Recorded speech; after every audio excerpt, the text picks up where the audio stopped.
వంటలకు ఇంతకంటే స్వచ్ఛమైన గానుగ నూనె మరెక్కడా దొరకదు. SRV naturals.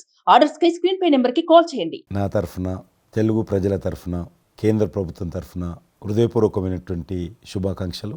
ఎందుకంటే తెలుగు సినీ పరిశ్రమలో అక్కినేని నాగేశ్వరరావు గారి తర్వాత మీరు పద్మవిభూషణ్ తీసుకోవడము మాకందరికీ గర్వకారణం. మీ యొక్క 45 ఏళ్ల సినీ జీవితంలో పునాది రాళ్ళు వేసుకుంటూ స్వయం కృషితో ఈరోజు ఎదుగుతూ వస్తున్నారు.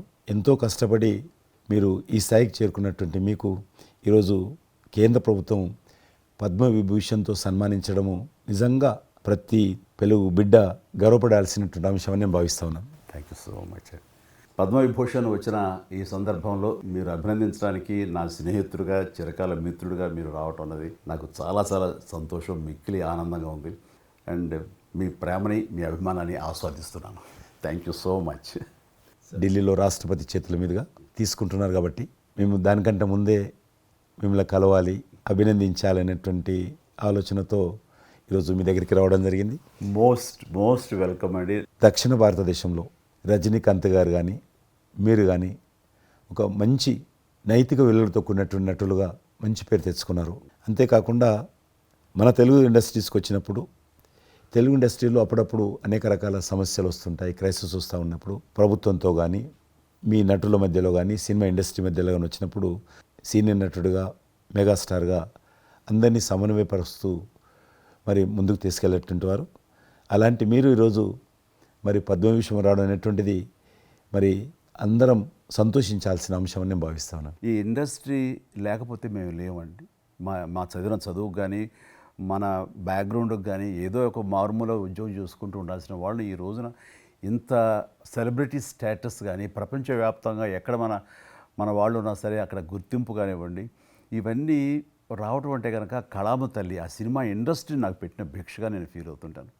ఆ ఇండస్ట్రీ లేకపోతే ఏం లేదు. అందుకని ఇలాంటి ఇండస్ట్రీకి ప్రత్యుపకారంగా నేను ఏం చేయాలి, నాకు ఇంత స్థానం ఇచ్చిన ఇండస్ట్రీకి తిరిగి నేను ఏం ఇవ్వగలను అనేటటువంటి ఒక గ్రాటిట్యూడ్ నుంచి మొదలైంది. క్రైసిస్ వచ్చినప్పుడు నేనేదో నా భుజం కాయాలి, నా వంతు సహాయం చేయాలి అనే ఆలోచన. ఒక ఇంటికి పెద్ద బిడ్డగా పెద్ద కొడుకుగా ఆ ఇంటి కుటుంబ బాధ్యతలకి తన వంతు సహాయం ఎలా చేస్తాడో అలాగే నిర్వర్తించాలని ఉంటుంది. కానీ ప్రతిదానికి పెద్ద నేను అనేటువంటి బేషిజానికి మాత్రం పోవాలని కారణం ఒకటి అనుకుంటే మీరంటే అందరు యాక్సెప్టబిలిటీ ఉంటుంది. అది కూడా అది యాక్సెప్టబిలిటీ చిన్నవాళ్ళు కానీ పెద్దవాళ్ళు కానీ ఈ రంగం కానీ ఆ రంగం కానీ మీరు ఏదైనా ఒక మాట చెప్తే దాని మీద మీరు నిలబడతారు, మిగతా వాళ్ళు కూడా మీ మాట గౌరవం ఇస్తారు. అది కారణం నేను అనుకుంటాను. సినిమా రంగం నుంచి రాజకీయాలకు వచ్చి కూడా రాజకీయాలలో మీకంటూ ఒక ప్రత్యేక స్థానాన్ని సంపాదించుకున్నారు. మీరు కొత్త ఒరవడి రాజకీయాల్లో కూడా తీసుకురావడం జరిగింది. మీరు చేపట్టినటువంటి ప్రచార కార్యక్రమం కానీ మీకు వస్తున్నటువంటి స్పందన కానీ అద్భుతంగా మేమందరం ప్రతి కార్యక్రమాన్ని వేరే ప్రత్యామ్నాయ పార్టీలో ఉన్నప్పుడు కూడా మీ రాకను మేము గమనించే వాళ్ళము. మీరు చేస్తున్నటువంటి ప్రచారము కొత్త ఒరవడి మీరు అద్భుతంగా చేశారు. ప్రాంతాలకు అతీతంగా మీకు స్పందన లభించింది, చాలామంది గెలిచొచ్చారు.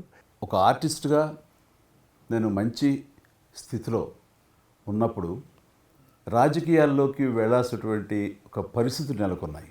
ఆ సమయంలో నేను ప్రజలకి ఏదో చెయ్యాలనే తప్పనే ప్రధానం తప్ప ఎలాంటి పొజిషన్స్ ఏమిటి దీని నాకు దృష్టి లేదు. ఎందుకంటే అన్నిటికీ మించి ఉన్నతమైన స్థానాన్ని వాళ్ళ మనసులో వాళ్ళు ఇచ్చిన తర్వాత దానికి మించి నాకు ఏది కావాలి కోరిక లేదు నాకు. అయితే ఏదో చిన్న ఎత్తున మనకి తెలిసి మనకు అందుబాటులో ఉన్నటువంటి చారిటబుల్ ట్రస్ట్ ఇవి పెట్టి చేస్తాను, నేత్రదానం అని రక్తదానం అని చేస్తున్నాం. కానీ పెద్ద ఎత్తున చేసే అవకాశం భగవంతుడు ఇస్తే కనుక అది చిత్తశుద్ధితోటి నేను మనసావాచ కర్మేణ చెయ్యాలి అని ఆ రకంగా నా కృతజ్ఞత తీర్చుకోవాలని మాత్రం చూపించాలని మాత్రం నాకు ఎప్పుడు ఉంటుండేది. నాకు ఇప్పటికి జ్ఞాపకం ఉంటుంది.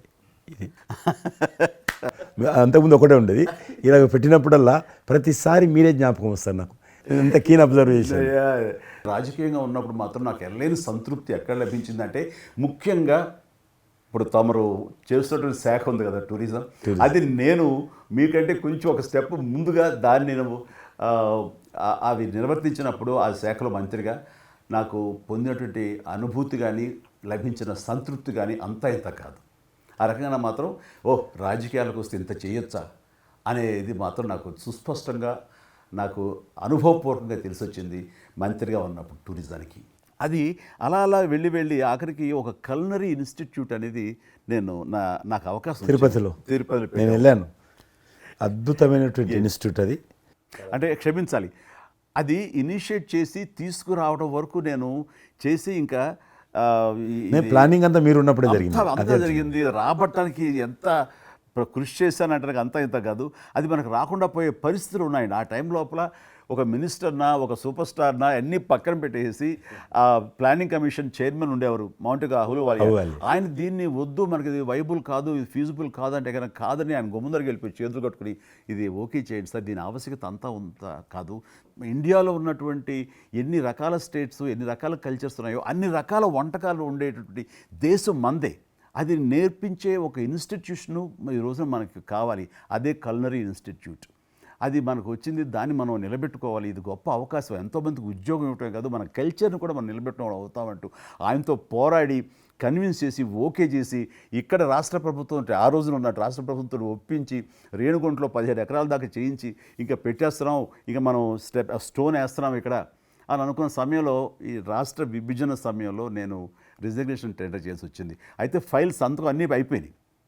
దాని తర్వాత ఇమ్మీడియట్గా వచ్చిన కేంద్ర ప్రభుత్వంగా మీరు దాన్ని ఇంప్లిమెంట్ చేసి ఈరోజు రేణుగుంటలో అది మీరు చాలా అద్భుతంగా ఉన్నదండి. ఇంకా దాన్ని ఈ మధ్యలోనే 2 రోజుల క్రితం ఈ మధ్య నేను మా సెక్రటరీని పంపించాను. మళ్ళీ దాన్ని ఇంకా రిక్రూట్మెంట్ కానీ ఇంకా రీడెవలప్మెంట్ కానీ ఇంకా ఏ రకంగా డెవలప్, ఇప్పుడు ఆల్రెడీ మేము ఎస్వి యూనివర్సిటీతో టైప్ చేసుకుంటున్నాము, టీటీడీ వాళ్ళతో టైప్ చేసుకుంటున్నాము, కొన్ని స్టార్ హోటల్స్తో టైప్ చేసుకుంటున్నాము.